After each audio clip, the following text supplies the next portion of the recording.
Ang story po ito is not a story for mine to tell, but I have an officer before sa Imus na bago pa lang siyang driver ng sasakyan. And yung sasakyan niya was a second hand. And yung second hand na kotse niya is good enough, okay naman, pero apparently hindi siya pa magaling na driver because it was raining an afternoon at sa pag-ulan, nawala sa isip niya na naiwan niya yung susi dun sa loob ng kotse. Yung mga kotse pong ito, hindi pa ito yung mga matic kasi ngayon po hindi mo naman talaga may iwan yung kotse sa loob ng sasakyan yung susi. Sorry. Yung susi sa loob ng sasakyan. And apparently, ito yung mga lumang sasakyan na kaya mo pang ilock yung sarili, yung ilalak mo lang. Pag lock mo, okay na, hindi siya matic. So nangyari, nasa loob yung susi doon sa sasakyan. So tumawag siya sa akin, Pastor, tulungan mo nga ako, ano bang gagawin dito sa sasakyan na naiwan yung susi sa loob? Sabi ko, paano mo naman naiwan yung susi doon sa loob ng sasakyan? O nga, Pastor, nagmamadali din kasi ako, umuulan. Nagmamadali ako, susunduin ko pa kasi asawa ko. Okay. O sige, alam mo, usually, sabi ko sa kanya, lahat ng kotse, meron niyang spare key. May spare key yan, huwag kang mag-alala. So, siguro naman, nung nabili mo yung kotse, binigyan ka ng spare key. Pastor, tama. May spare key nga. Okay, Pastor, may spare key. Sige. Binigay sa'yo ng may-ari. Pastor, binigay yung spare key. Sige. Nasaan yung spare key? Nasa loob din ng sasakyan. Nasa compartment. So, sabi ko sa kanya, pambihira. Sometimes kasi iniisip natin, keys are often insignificant. But if we lose it, we will actually be getting a hard time getting through a lot of things.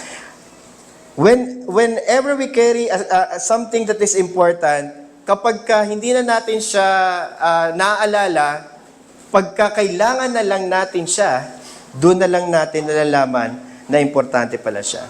Similarly, when the church uses yung metaphor of keys, kung maalala nyo po, dun sa Heidelberg Catechism question 83, hindi ko na po babasahin kasi hahaba po tayo. Afternoon service naman po ito So hindi na natin babasahin. But then I would like to say na kapag ang church nakakalimutan na yung method for growing the church relies on the keys that Jesus Himself has taught us, we will always find ourselves in a lot of trouble. Churches po today, and I know that you have first-hand experience. Ako po personally, nung lumabas po ako sa UNIDA, was primarily because of this issue. Because churches back then have relied so much, yung tinatawag po na church growth movement, naalala niyo pa po ba yun? This is a strategy that allows the use of psychological and sociological means para po ma-attract po yung maraming members sa church. Ang ginagawa po nila, magkakaroon po sila ng cell grouping and papalakihin po nila yung cell grouping with another cell grouping and so on and so forth. And somehow, it went to be a successful endeavor. Kung maalala nyo po, there was a time na napakarami pong churches na ganito. Pwede ko pong pangalanan po ba? Pwede naman kasi alam naman natin na there are G12 churches that continue to do this. But then, actually, when you think about it, most of these churches who have adopted this mindset may have grown, tama ba? Immediately, exponentially, but then until such time na-penetrate na rin po nila lahat ng mga tao, bigla na rin po siyang mag-dwindle down and magkakaroon ng pagkonti. And sadly, many have forgotten the God-appointed ordinary means of growing a church. They have deemed that the keys of the kingdom are very small and insignificant, and because sabi nga nila, modern na, 2026 na, they did not think that it would require biblical keys to ensure the growth of the church. And in reality, if you think about it, churches who does this modern methods are not actually gathering the church, but instead, they're scattering them out. Which is why, as we ponder, as we meditate on this event, that we are ordaining elders of the church, yung matatanda ng iglesia, it's appropriate for us as professing members of the church, of this church, how important the keys are. And how does the church grow? Minsan po, the pressure to grow the church is sometimes feel ng maraming churches, but then never bother to ask what does God says in His Word. What is the ordinary means of growing the church? And to answer this question, ang kailangan muna nating isipin, before we ask the method, we must answer first the nature of the church. So later on, I'll be trying to answer these questions with 2 points. The first one, the supernatural nature of the church, so that we will understand if the nature is supernatural, then what would be the means of growing it? Because on the second point, I would like to point out that the nature of the church being supernatural, but the means of growing the church is always going to be ordinary. And I pray na with the leaders that we have right now, we will focus on making sure that the church grow ordinarily.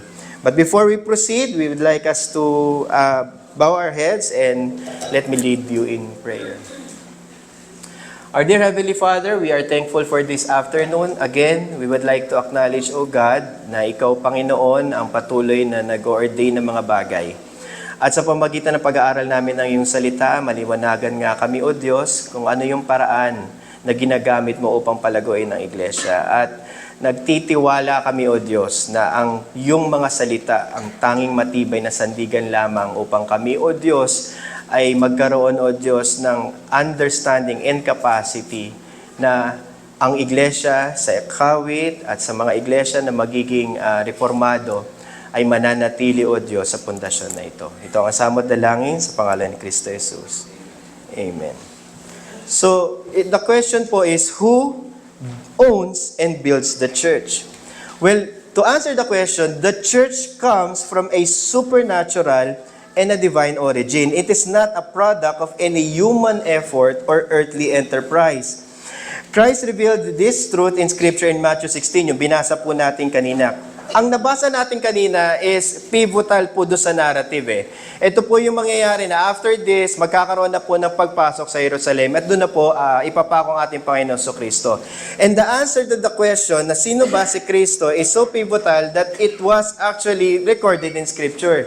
And if you notice po doon sa text na binasa natin kanina, varied din po yung naging sagot ng mga disipulo. And if you think about it, kung varied yung sagot ng mga disipulo, it's primarily because varied din yung mga sagot ng mga sumusunod kay Kristo back then. Kasi ang tanong, who do the people say that I am eh? So ang sinagot lang ng mga disipulo is yung ano yung naririnig nila mula doon sa mga tagasunod ni Kristo. And may mga nagsabi na propeta, may nagsabi na Elijah, and then eventually, ang sinabi ni Pedro lamang ang naging pundasyon ng sagot natin dun sa tanong na ito. Because ang sabi niya, ikaw ang Kristo, ang anak ng Diyos na buhay.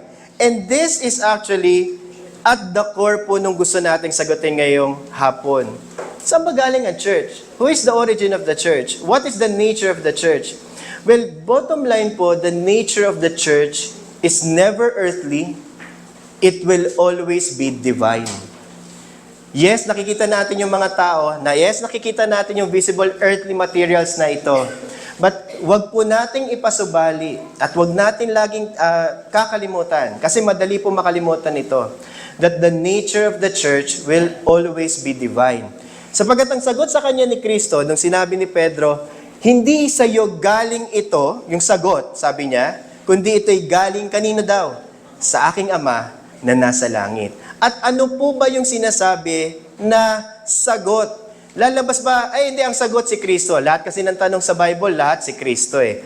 Pero ang gusto ko po nang linawin po dito is yung sagot po na kinatigan o yung sinabi ni Pedro na inayunan ni Jesus is hindi lang yung si Jesus, ang anak ng Diyos na buhay, kundi yung pagpapahayag na si Kristo ang anak ng Diyos na buhay. Nung pong humiwalay ang mga reformadong Kristiyano, labas sa Romano Katolikong Iglesia, at sadly po, hindi po ito yung naging pundasyon natin dito sa Pilipinas. Pero yung original history was, we rejected the authority of the Pope in Rome Because the Pope in Rome claims apostolic succession. Alam niyo po yung apostolic succession? Yung sinasabi na sila lamang ang tunay na iglesia, primarily because si Pedro ang una nilang papa. Okay. At ang sabi natin, bilang mga protestante, the church is not founded by apostolic succession, but by apostolic teaching. Hindi po dun sa tao, kundi po dun sa turo. At dahil po dyan, alam natin na ang pundasyon ng iglesia ay ang turo mula sa banal na kasulatan na sinulat ng mga apostol. At sino daw po ang cornerstone na pundasyon? Naituro ko na malamang sa inyo, no? Sa membership class. Inuulit ko lang. So, formally po, sino po yung sinasabi na cornerstone na pundasyon ng mga apostol? Ang ating Panginoon Kristo. In short po, the nature of the church is divine primarily because it is founded upon the divine nature of the teaching of Scripture about our Lord and Savior, Jesus Christ. And this is why, ito po yung second point, why kasi ang question, if the nature of the church is earthly, then the methods must be earthly as well. Tama? Sabihin na natin, if the church is growing primarily because of the apostolic succession, then it goes to show na kailangan po na talaga natin ng mga apostol. Kasi the moment na nawala yung apostol, hindi nalalago. But since ang sinasabi po ni Matthew dito sa chapter 16, that the nature of the church is on the apostolic teaching, the nature of the church is indeed not human but divine, then ang question ko po is, then what will be the method of growing this church? And the answer would be, since God and His Word are the origin and the foundation of the church, the ordinary means of growing the church receives its power from its nature. Therefore, the visible keys of the kingdom would be its nature. And what are the keys of the kingdom? Dalawa lang po yan. The preaching of the gospel and, solian po ng certificate. Dalawa po ang keys, sinabi ko, diniscuss ko, ano po yung pangalawa? Yung pong church discipline. So, Heidelberg Catechism, question 83 wrote, what are the keys of the kingdom? The answer is, the preaching of the gospel, the church, and church discipline. By these two, they open the heaven to believers and close it to unbelievers. Therefore po, walang ibang metodolohiya, walang ibang paraan para lumago ang iglesia maliban sa pananatili natin sa pagpapahayag ng salita ng Diyos. Ulitin ko lang po, kasi yun po yung point po natin para maintindihan po natin kung bakit tayo nag-i-install ng elders.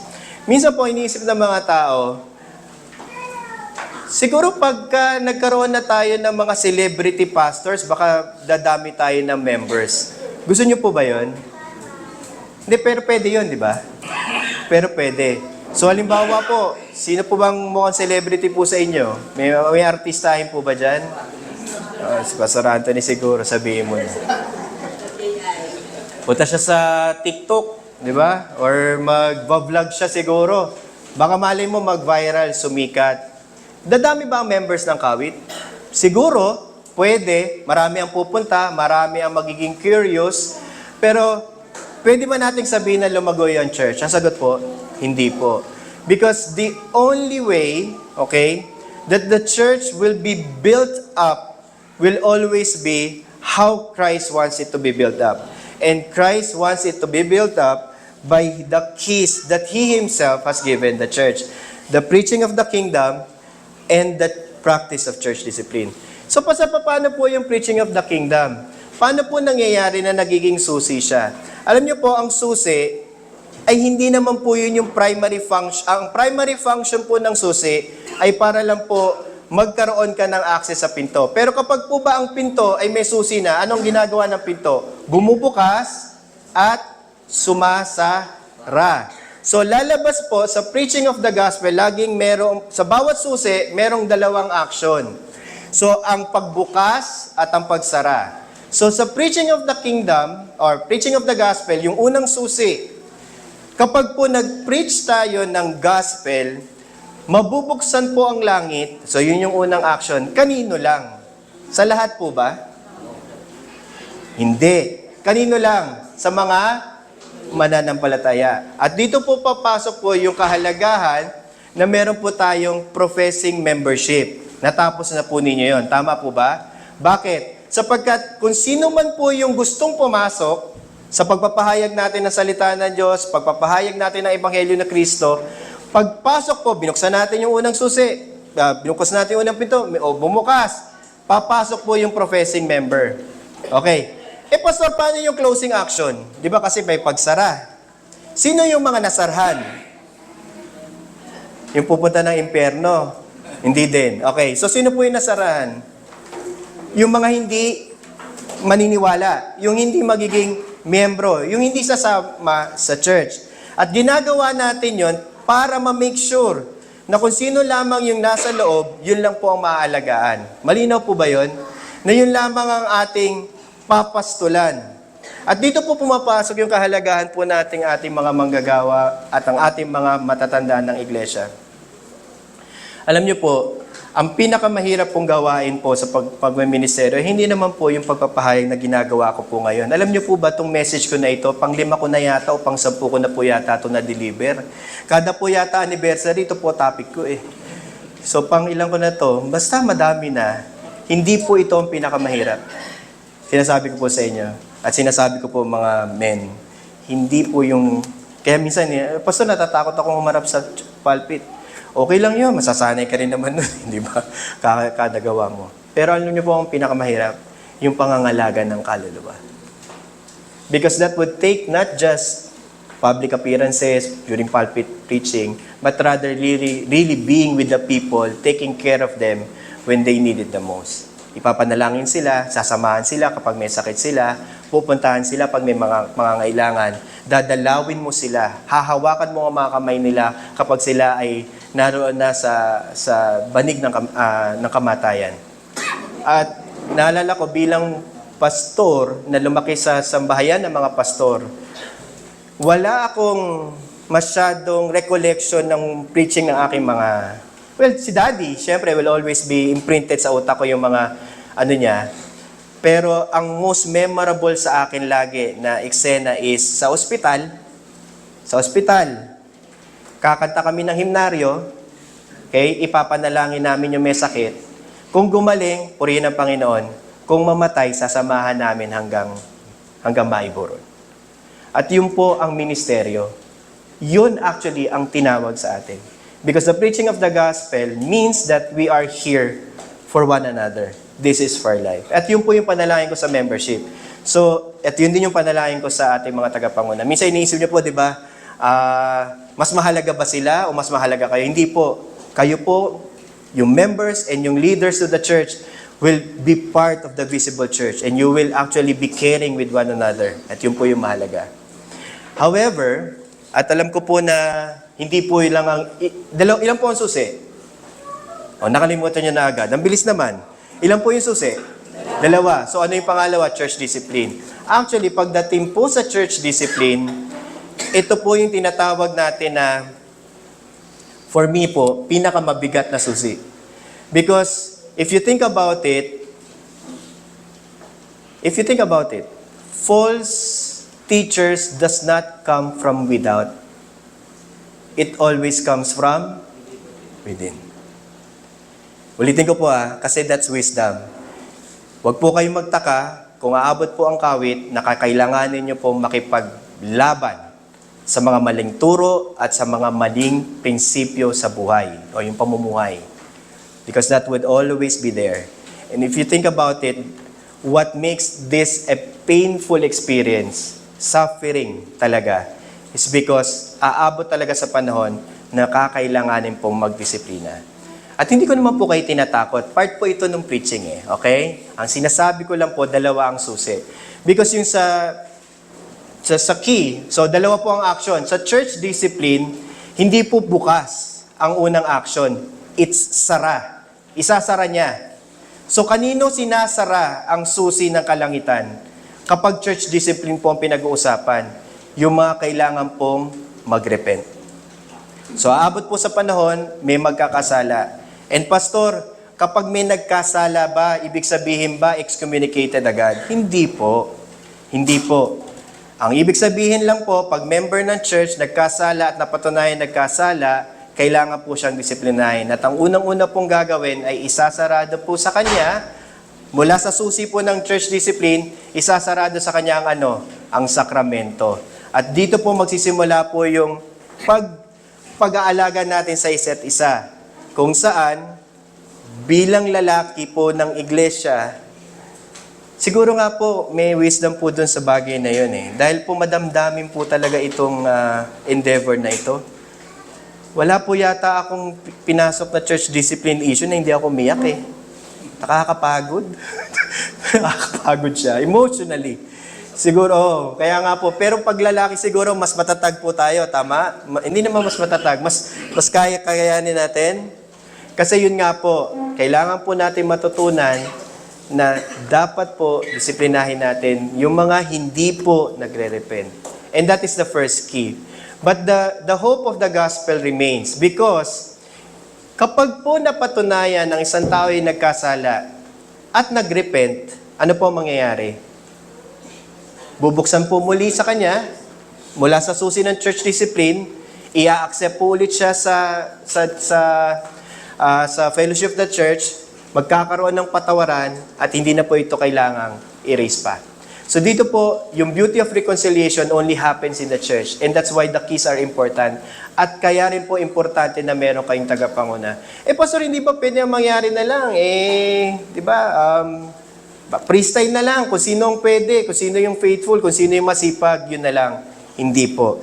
Kaya po tayo narito ay sapagkat mag-witness po tayo in a formal setting po na yung ating magiging tagapanguna na ating pong pinili. Tama po ba? Nagkaroon po kayo ng assessment? Tama po? Ano po tawag nyo doon? Affirmation, approbation? Tama po ba? Okay. And mula po yun sa body, mula po sa professing members. At doon po, nakita natin ang 8 kalalakihan po na ating tatawagin ngayon. At tatawagin ko sila sapagkat sila po ay haharap sa inyo. Sa pamumuno po ni Pastor Noli, ay sila po ay may bibigyan ng charge. So I think po, Tagalog po, yung gagamitin ni Pastor, so comfortable naman po tayo. Haharap po tayo sa kanila. Actually, pag tinignan mo, sino ba ang kaharap natin dito? Ang kaharap natin is actually ang Diyos. Ang pangako natin sa isa't isa ay sa pamagitan ng ating espiritu sa ating Panginoong Jesucristo na nasa langit. So let's not take this lightly. Tama po ba? Let's take it as how God intended it in the service, in the Lord's Day, knowing na ito po ay ating pangako sa isa't isa. Okay po? Na sila ng mga tagapanguna ay ating susundin, tayo ng mga nangunguna ay ating gagawin ng ating mga pagkakatawag para sila ay pangunahan, at yun po yung ating gagawin. At yun po natin i-end, I would like to call po yung mga names nila, and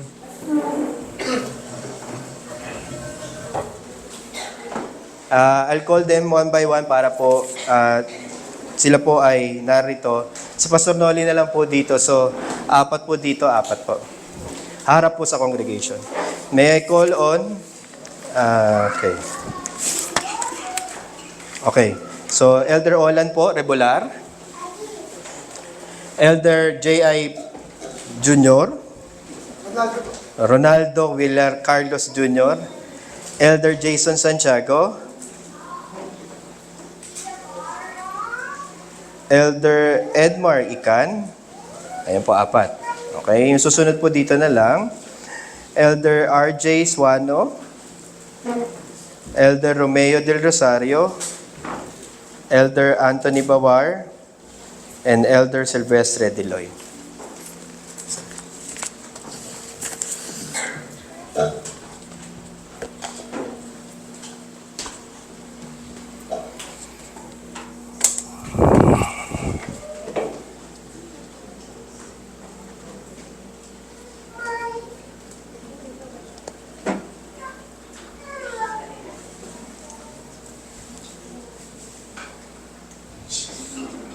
Ang form na ito ng ordination ay galing sa form ng United Reformed Church. I think nandito sa old Psalter hymnal. Yeah. Pero yung bagong Psalter hymnal na 2018, wala. Nakahiwalay yung mga forms and prayers. So ito ay kamukha ng preaching ng Pastor Lance ay isa sa pinakamahalagang event sa isang church. So, kongregasyon ni Jesu Cristo, niharap ng konsistoryo ang mga kapatid na ito na pinili sa mga katungkulan ng elder at diakono na nagpatibay ng kanilang pag-ayon sa mga doktrina ng ating simbahan. Nang walang anumang higa na pagtutol, nagpapatuloy tayo sa pag-ordina sa kanila sa pangalan ng Panginoon. Isaalang-alang natin ang itinuturo ng salita ng Diyos tungkol sa mga katungkulang ito. Ang katungkulan ng elder ay nakaugat sa paghahari ni Hesus Kristo na nang umakyat sa langit ay iniwan ang kanyang simbahan sa ilalim ng pangangalaga ng mga itinalagang opisyal upang mamuno sa kanyang pangalan. Iniutos ni Pablo ang ordinasyon ng mga elders sa bawat simbahan sa mga gawa. At sinabi na ang mga namamahalang mabuti ay karapat-dapat sa dobling karangalan, lalo na ang mga papagal sa pangangaral at pagtuturo ng mga elders and ministers. Pinag-iiba ng banal ng sulatan ang mga elders na nakutuon sa pangangaral at mga sakramento, ito ay mga pastor, at ang mga nangangasiwa sa simbahan kasama ng mga ministro ng salita, mga elders. Ang mga elders ay namumuno alang-alang kay Kristo, mangangalaga sa kanyang tupa, kamukha ng sinabi ng Pastor Lance, nangangalaga sa kanyang tupa, mag-iingat sa kadalisayan ng salita at mga sakramento, magtaguyod ng kaayusan ng simbahan, at magsasagawa ng tapat na disiplina. So yun ang dalawang points, ang pagtuturo ng Ebanghelyo at disiplina. Dapat nilang itaguyod ang tapat na pagganap ng tungkulin sa lahat ng mga opisyal na may espesyal na atensyon sa doktrina at pag-uugali ng ministro upang ang iglesia ay mapatibay at magsilbing haligi at pundasyon ng katotohanan. Ang mga elders ay dapat magpakita ng makadiyos na halimbawa sa privado, sa tahanan, at sa publiko. Sa pamamagitan ng tapat na paglakad kapag bumalik ang punong pastol, ang ating Panginoon, sila ay tatanggap ng hindi kumukupas na korona ng kaluwalhatian, crown of glory. Mga diakono. Ang tungkulin ng diakono ay nakabatay sa pagmamahal at pagmamalasakit ni Kristo para sa kanyang bayan na isinaalang-alang ang pangangalaga sa mga nangangailangan bilang paglilingkod sa kanyang sarili.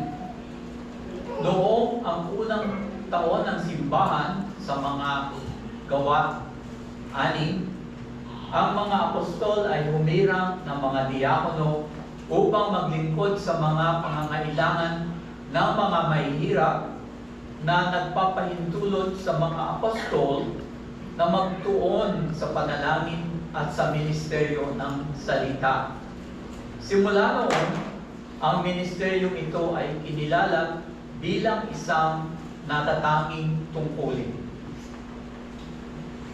Ang mga diakono ay tapat na namomolekta at namamahagi ng mga handog, pinipigilan ang kahirapan at pinapawi ang pagkabalisa sa pamamagitan ng mga gawa ng kabaitan at paghihikayat mula sa banal na kasulatan.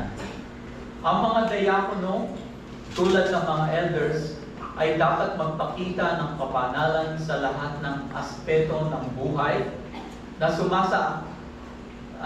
sumasalamin sa pangangalaga ni Kristo. Sa pamamagitan ng tapat na paglilingkod, sila ay sa 1 Timothy 3:13, nagkakaroon ng mabuting katayuan para sa kanilang sarili at ng malaking pagtitiwala at pananampalataya kay Kristo.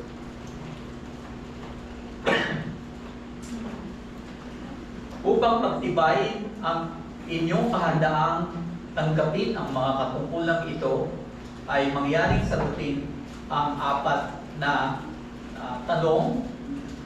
Pagkatapos ng apat na tanong na ito, ay ang bawat isa ay sasagot na nangangako po ako. Nangangako po ako. Pagkatapos ng 4 questions. So una, naniniwala ka ba na ikaw ay legal na tinawag ng Iglesia ng Diyos at sa mga tuwid ay ng Diyos mismo sa iyong katungkulan? Pangalawa, naniniwala ka ba na ang luma at bagong tipan ang tanging salita ng Diyos at ang mga pamantayan ng doktrina ng simbahang ito ay naaayon sa mga ito? Pangatlo, nangangako ka ba sa pamamagitan ng biyaya ng Diyos na tutuparin ang iyong katungkulan ng may katapatan, mga elders sa pamamahala ng simbahan, kasama ang mga ministro ng salita, at mga diakono sa ministeryo sa mga mahihirap? Pang-apat, nangangako ka ba na lalakad sa kabanalan at magpapasakop sa pamamahala ng iglesyang ayon sa iyong katungkulan? Nangangako po ako. Naway punuin kayo ng Diyos ang kanyang biyaya upang maglingkod ng tapat at mabunga. Amen. Mga elders, sa pangalan ni Kristo, maging masigasig sa pamamahala ng simbahan kasama ang ministro na binabantayan ang doktrina at kabanalan. Mga diakono, maging masigasig at matalino sa pagtanggap at pamamahagi ng mga kaloob ng bayan ng Diyos na naglilingkod ng may habag at pagtanggi sa sarili. Minamahal na kongregasyon, suportahan ang mga lingkod na ito sa pamamagitan ng panalangin, paggalang, paghihikayat, at pagsunod.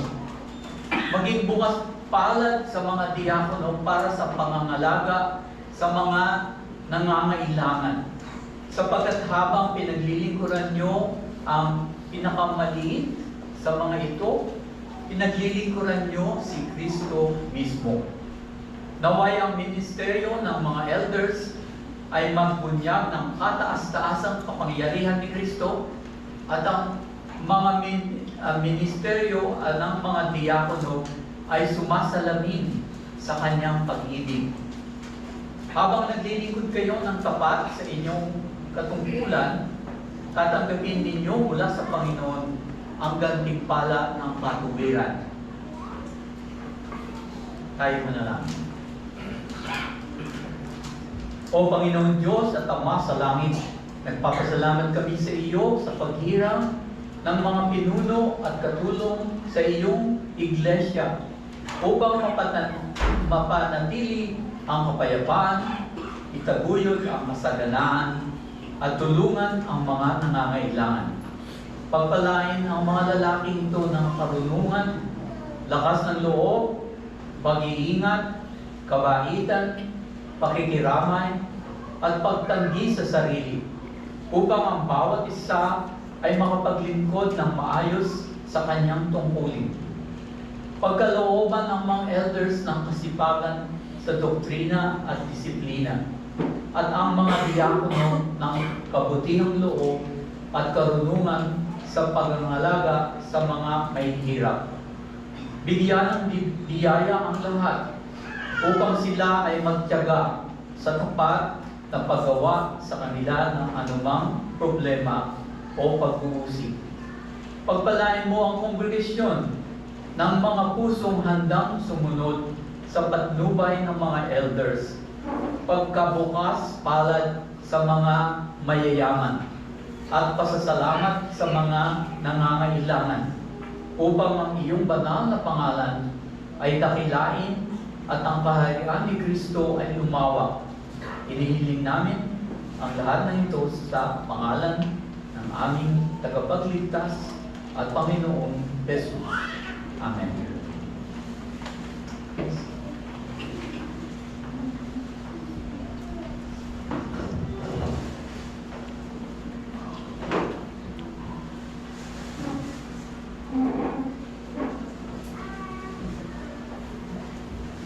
Mga minamahal na kapatid, sila po ang ating mga elders at mga deacons. At welcome natin sila.